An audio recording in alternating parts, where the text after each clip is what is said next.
black woman role model on TV every week, very capable officer, and people got into engineering careers for it, and I know for a fact that's the case, not just from changing the tires, but I know people who have gone to mechanic school because it's not just for guys, it's for lovely women who love strawberries and pretty dresses too.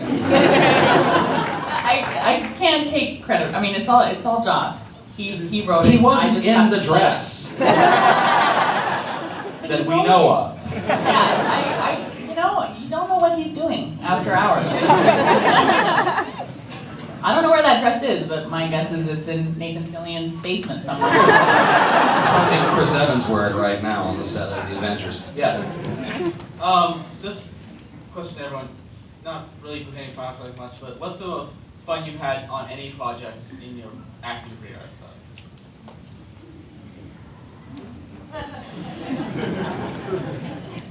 The most fun I've ever had working was on Serenity because of the movie. I mean, the series as well, but the movie was something so special because it was a series that was canceled and it was resurrected by Joss's just determination.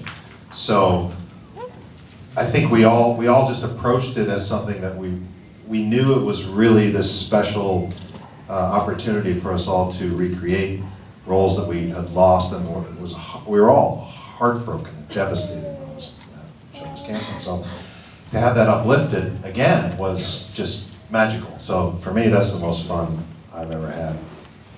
Yeah. You getting a little emotional there, big guy?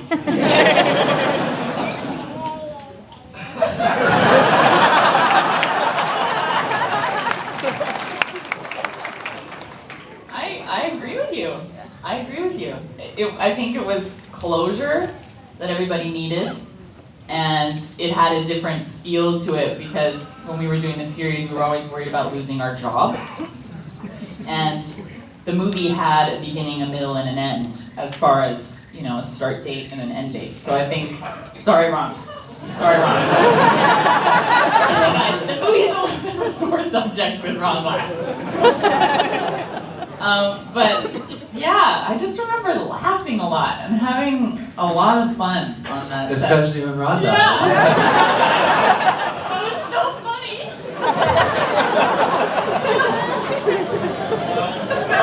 Remember that time? Just taste anyway.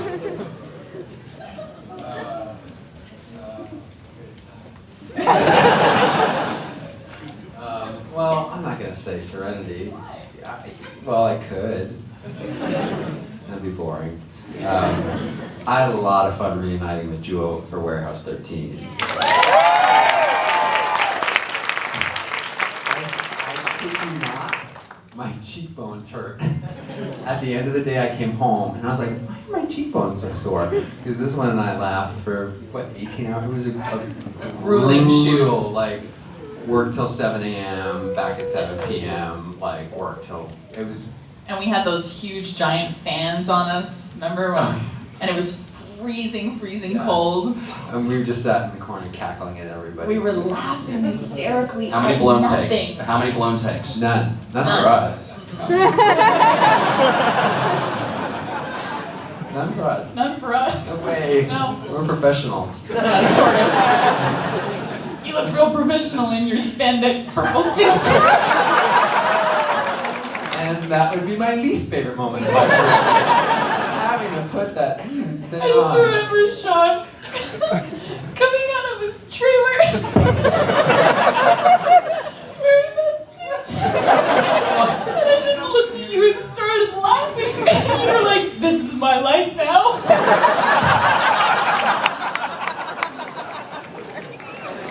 It was one piece.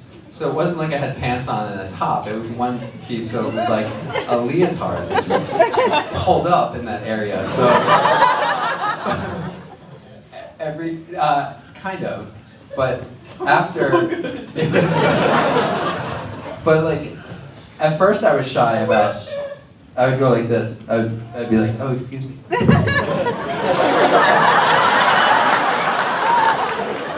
Okay, ready. Reach down and shift, so I had to yank and pull. I And I was just grabbing my crotch the whole time. Yeah, you didn't care after a I was while. like, I don't care. I was like, what are you doing? You're like, I'm grabbing my balls. That's what I'm doing. That's what I'm doing. I'm shifting. Very helpful. Ron, when was your spandex moment? About 3 minutes ago.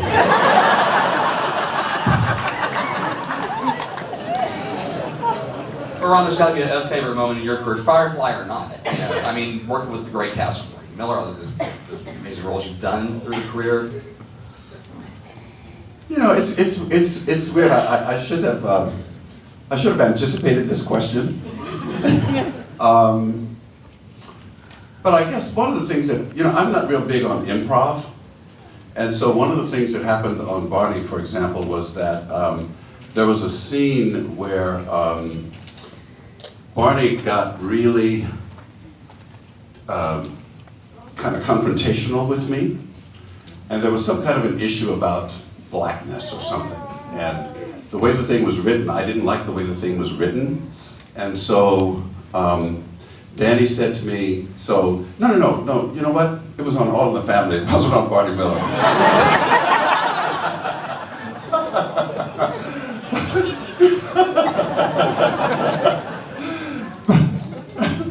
But the producer said to me, okay, so you don't like it, so what would you say?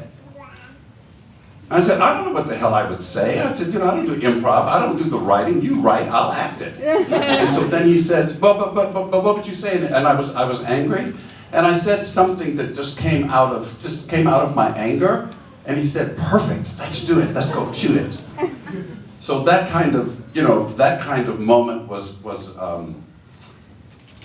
it comes out of frustration. It comes out of frustration, but it was very real. And I didn't have time to work it.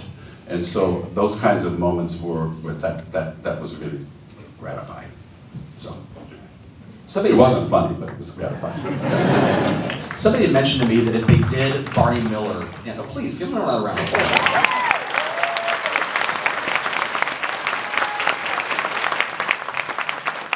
Are you black? Someone had mentioned to me that if they did, if you know, since Hollywood is intent on eating itself and remaking everything that was good in the 70s and 80s, if they ever remade Barney Miller, they would cast Adam in Max Gale's part as Roger Owens. Can you see that? In the Taekwondo outfits and all the rest of it? Max Gale was in DC Cab. Yes, he was. I met him then, so after you guys had done that, and I remember he took me to he had a sweat lodge up in Malibu.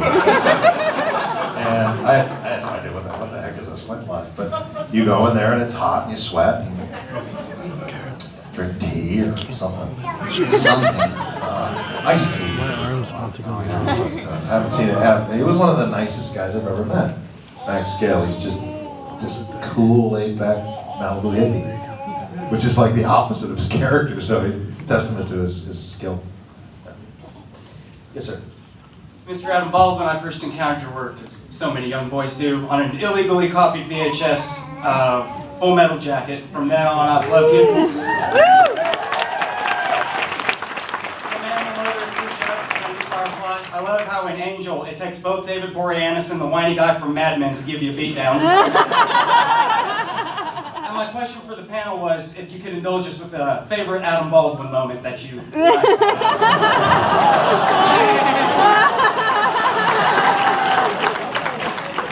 I got a bunch of those. Yeah, one of my favorite ones was when we were shooting that scene in Serenity, where we were all up in the bridge and we were going through Reaver space, and we were staring at nothing, a green screen. And they weren't real. They're not real, guys. There's no such thing as reverbs. Not real. And we were supposed to be all scared, and Joss is talking us through the take. And he's like, okay, you're going through, everyone's really scared. Look to the left, there's one there. Look to the right. it's very creepy, da da da, and Adam is like making this noise. He was like in the back and he was like, like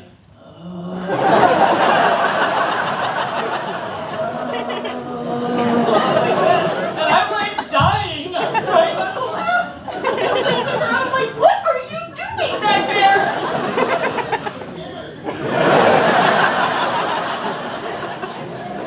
This is hysterical. I remember that. For those over there that didn't hear that, I was scared. Oh gosh. I'm trying to think.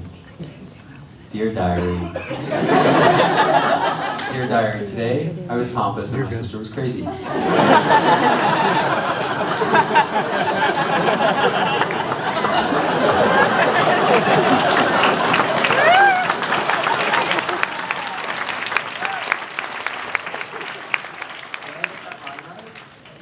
Okay. Also, I think one of the more enjoyable things about, or frustrating assignment, enjoyable to watch as a fellow actor was Adam, and I don't know if this was a choice, but Jane had to touch everything in every scene. Do you remember that? So Adam would sit there and with every scene and touch, which was always annoying, but in retrospect kind of funny. But you know what else that you taught me actually, as an actor to an actor, among many things, of course, was that you always had to have a prop in your hand and you had to be doing something in the background. So like, if the scene wasn't about you, you would still try to find a way to make it about you. So, if you were doing something in the background with a prop, the editor would have no choice but to cut to you later to show what it was that you were doing, hence more screen time. And it's something that I have taken away. So thank you. Thank you. All right, Ron, it's roast Adam Baldwin. Go. This actually happened off stage. He already knows. We had trailers next to each other, and in my old-fashioned kind of way, I'm kind of the guy that likes to I like to, you know, prepare. It's kind of an old-fashioned thing, right, Adam? So anyway, I kind of like to prepare, and with that I do it kind of like, you know, quietly and you know, sort of by myself. Like I said, he was right next door to me with the loudest damn music that he never stopped playing, and I couldn't bring myself to say anything about it. And so I would just kind of like, instead of preparing, I would just fume. It's time for me to actually. Yes. He's a Metallica-ist. Was it just a bunch of speed metal in the trailer all the time? Speed metal, but the loud rock and roll, you bet. I'm sorry. Nobody said anything to me. Gina was the first one that actually came up and said, you know, we're sick of it. Stop. Okay, sorry, I had no idea. The headphones then. I really had no idea. Now, if Ron had asked you the same question, would you have said live with it? Maybe they're just as scared of me. Yes, sir. Sorry, this is garbled. I feel like I'm meeting my heroes. Jewel, I know you're not a mechanic. Sean, you're not really a doctor. Ron, you might be a secret agent. I firmly believe that, Adam, you could be the agent as well, that Great Baller next. Please don't. But my question is, I know Alan Tudyk had a couple of plots that he wanted to work in that Josh never got around to. Pause. Yeah. Pronounce the man's name. Turdick. I like that. No, seriously. I've heard it pronounced. Turdick.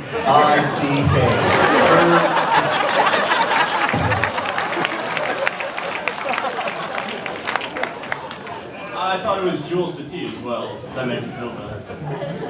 Please continue. It's Tudyk. He was teased in school. Okay. He said he. Oh, But this were there video's gonna be fun. other plot points that you guys wanted to do that weren't explicitly written, that were kind of your own projects?